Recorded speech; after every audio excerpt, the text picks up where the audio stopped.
Baik, perkenalkan, nama saya Sheila. Kali ini saya akan melakukan presentasi untuk memenuhi UAS mata kuliah perekonomian Indonesia. Jadi akan ada 3 soal yang diharuskan untuk dibahas. Soal yang pertama adalah soal yang nomor 1 yang saya pakai. Itu adalah tujuan utama investasi dan bagaimana tujuan tersebut dapat berbeda bagi individu dan perusahaan. Jadi tujuan utama dari investasi itu di sini saya sebutin ada 5, yaitu ada untuk menjamin ketersediaan bahan baku, untuk membentuk dana khusus, untuk mengurangi persaingan di dalam perusahaan dan lain-lainnya lagi. Nah, kemudian perbedaannya antara tujuan utama untuk investasi bagi individu dan perusahaan itu, di sini dikatakan bahwa individu itu umumnya melakukan investasi untuk menumbuhkan kekayaan pribadi.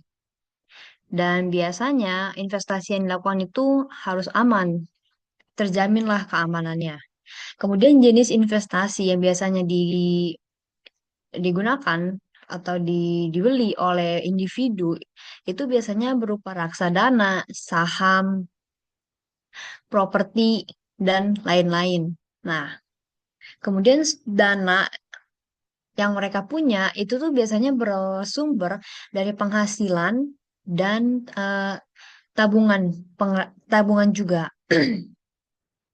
Kemudian kalau untuk perusahaan, mereka biasanya melakukan investasi sebagai bentuk untuk memaksimalkan keuntungan dan untuk pertumbuhan bisnis, seperti ekspansi.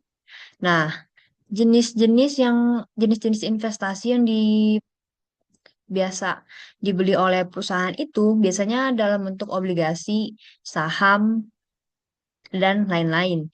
Dan kalau dan tujuan dari investasi ini kalau dalam jangka panjang untuk perusahaan itu biasanya untuk ekspansi dan dalam jangka pendek itu biasanya untuk likuiditas. Nah, sumber dana perusahaan ini biasanya tuh mereka dapat dari pinjaman laba ditahan atau dari pinjaman bank. Sekian, itu untuk nomor 1. Kemudian saya ambil soal nomor 4, yaitu hubungan antara BEJ, BES, dan BI, atau Bursa Efek Jakarta, Bursa Efek Surabaya, dan Bank Indonesia, dalam konteks pasar modal. Jadi singkatnya, intinya aja, BEJ dan BES itu dulunya adalah perusahaan yang berbeda. Mereka sama-sama bergerak di bidang Bursa Efek, di mana BEJ ini menjual saham, sedangkan BES ini itu fokusnya pada obligasi. Kemudian pada 2007 mereka ini merger dan jadilah Bursa Efek Indonesia. Kemudian di sini ada BI. BI ini adalah lembaga otoritas moneter Indonesia atau negeri yang mengatur dan mengendalikan jumlah uang beredar, stabilitas ekonomi melalui kebijakan suku bunga, nilai tukar, dan lain-lain. Jadi kesimpulannya hubungan antara ketiga lembaga ini adalah BEJ dan BES itu adalah tempat perdagangannya, kemudian BI ada di dalamnya sebagai lembaga yang mengawasi dan pengatur moneternya. Kemudian soal yang ketiga itu saya ambil di soal nomor 7.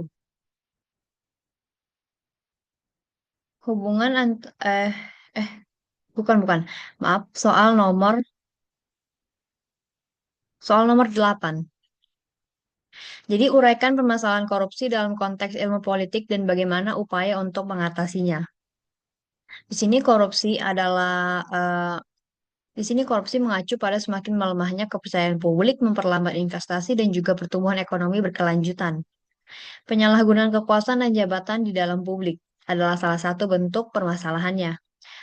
Seperti penyuapan, nepotisme, dan jual beli suara itu adalah contoh nyatanya dari permasalahan eh, korupsi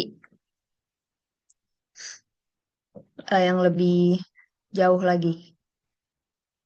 Nah, kemudian ada upaya untuk mengatasinya, itu dapat melalui penguatan sistem agar lebih transparan dan akuntabilitas. Kemudian harus ada peningkatan penegakan hukum untuk memberi hukuman yang tegas bagi para pelaku korupsi terutama. Dan reformasi politik juga penting untuk mencegah praktik korupsi. Sekian dari saya.